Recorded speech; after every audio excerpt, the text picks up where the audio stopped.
એ લોકો રસ્તા પર ચાલતા હોય છે, હંમેશા બેની જોડીમાં. તો મારી માતાએ કહ્યું કે તું તારો હાથ તેમને બતાવ.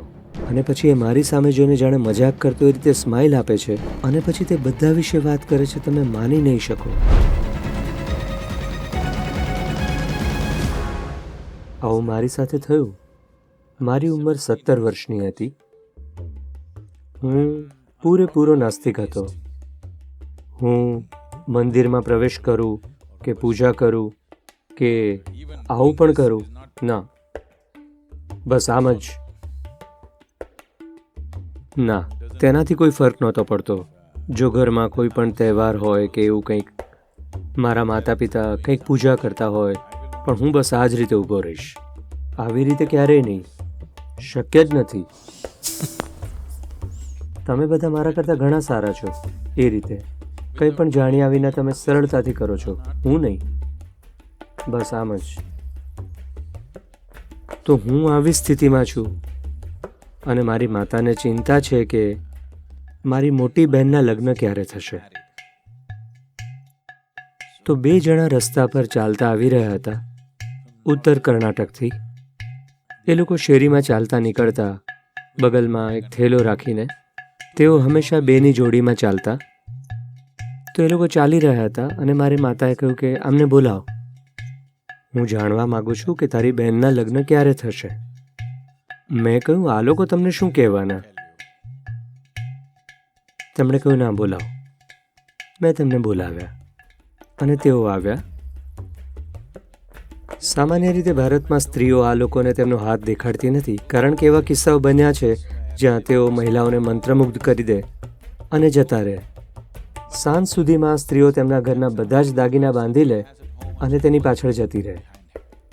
તે શું કરી રહી છે તે જાણ્યા વગર તે બસ ચાલવા માંડે, જાણે મગજ ગુમાવીને. અને તેઓ તેની પાસેથી બધું જ લઈ લે અને 2-3 દિવસ પછી સ્ત્રી પાછી ફરે અને બધું ખતમ. તો મારી માતાએ કહ્યું કે તું તારો હાથ એમને બતાવ. હું તો આ રીતે હતો, હું મારો હાથ કેવી રીતે બતાવું? મારી બહેનને લગ્ન કરવા છે અને મારે મારો હાથ બતાવવાનો. બકવાસ, મેં કહ્યું, હું આવું કંઈ નથી કરવાનો. ઘરમાં કોઈ નથી, તું તારો હાથ બતાવ. મેં વિચાર્યું ઠીક છે, હવે હું આ વ્યક્તિનો ફેસલો કરીશ.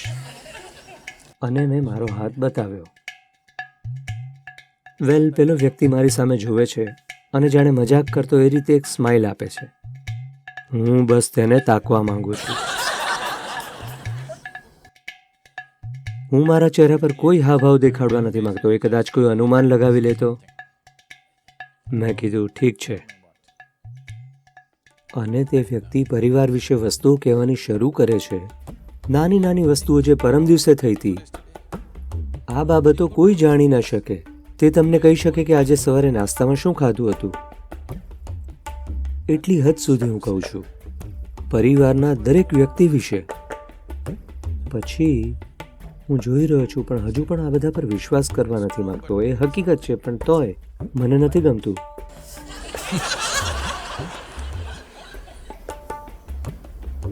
પછી તેણે ઘણું બધું કહ્યું.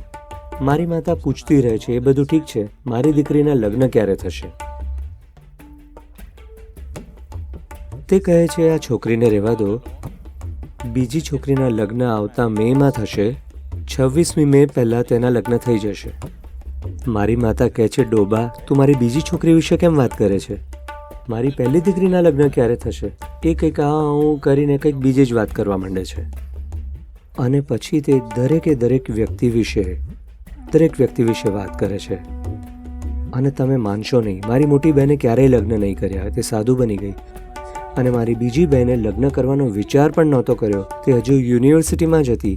24મી મેના દિવસે તેના લગ્ન થયા. ઠીક છે, એની પછીના વર્ષે. અને પછી મારી માતા મારા વિશે પૂછે છે, આ છોકરો શેમાંય માનતો નથી, તે ભગવાનમાં નથી માનતો, તે મંદિરમાં આવતો નથી, આ છોકરાનું શું થશે? અને તે કહે છે કે 38 વર્ષની ઉંમરે તે એક મોટું મંદિર બનાવશે. હું કહું છું બકવાસ, હું મંદિર બનાવીશ?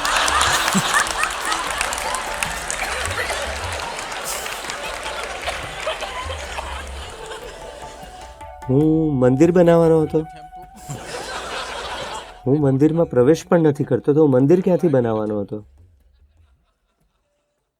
મારી માતા કહે છે આની સામે જુઓ કેવો છે, આનું શું થશે, એ શું કરશે?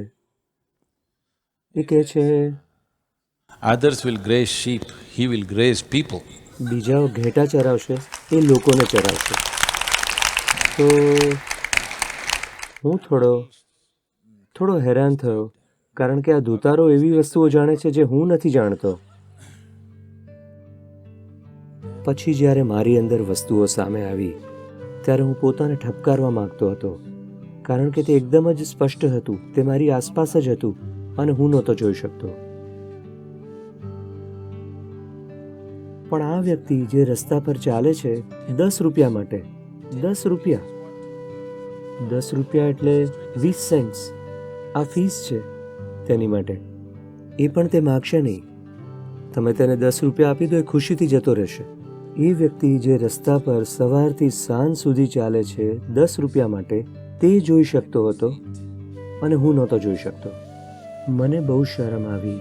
હે ભગવાન, આ કેવી વસ્તુ છે? આ સ્તરની અજાગૃતતા, સમજ્યા? આ તથ્ય છે આખી માનવજાત માટે. આ સ્તરની અજાગૃતતા છે. તમારી સામે જ જે વસ્તુ છે તમે નથી જાણતા. એક વ્યક્તિ જે 10 રૂપિયા માટે આખો દિવસ ચાલે છે એ જોઈ શકે છે. તો જીવન એવું નથી જેવું તમે વિચારો છો. તે જેવું છે તેવું જ છે. તમારો પ્રયત્ન એ હોવો જોઈએ કે તે જેવું છે તેવું જ તમે તેને જુઓ. વારે ઘડીએ તારણ પર ન આવો, આ સાચું છે, આ ખોટું છે, આમ કેમ તેમ કેમ નહીં. બસ તે જેમ છે તેમ જ તેને જુઓ. માત્ર જો તમે તેને તે જેમ છે તેમ જોશો તો જ તમે જીવન અને તેનાથી પરેના દરવાજા ખોલશો.